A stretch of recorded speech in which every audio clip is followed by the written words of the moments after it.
Protest nation, Pakistan establishment must heed the voices of democracy, another mass protest. Another shutdown of the capital city and another violent crackdown on the protesters by the security forces. Pakistan is witnessing circles of crisis with a prolonged slowdown between the military-backed government and the Pakistan Tehreek-e-Insaf. PTI, the party of the jailed former Prime Minister Imran Khan. In the latest episode, PTI supporters marched towards the capital after Mr. Khan made the final call for protest, demanding the release of their leader and other party functionaries. The government of Prime Minister Shehbaz Sharif has taken many preventive measures. Thousands of PTI workers were arrested, security forces blocked city entrances with shipping containers, and tens of thousands of forces were deployed. Still, many of the protesters managed to reach D Chowk, the main protest town square in Islamabad. The PTI later called off the rally temporarily after the protesters were pushed back by the security personnel, but their main demands remain unchanged, and given the pattern of protests in the Islamabad in recent years, it could only be a matter of time before the PTI launches another long march.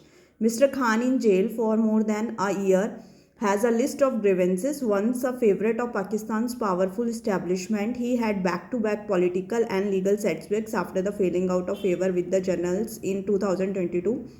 He faces over 150 criminal cases. There was a crackdown on the PTI ahead of the February elections, and it was barred from using its popular cricket bat poll symbol. Still, PTI candidates who contested as independents emerged as the largest bloc in the new parliament.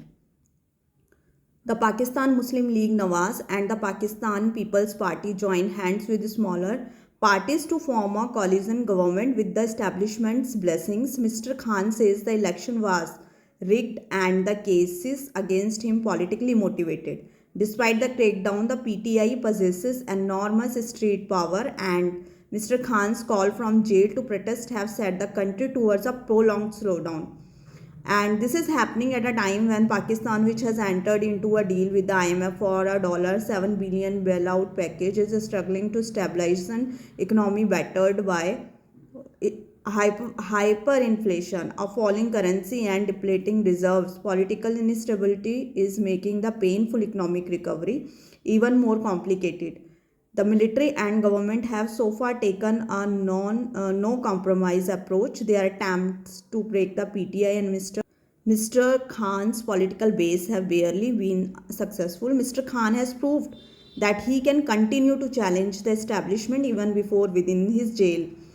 For political stability and a healthy economic recovery, Pakistan's establishment should be willing to heed the pro-democracy protesters.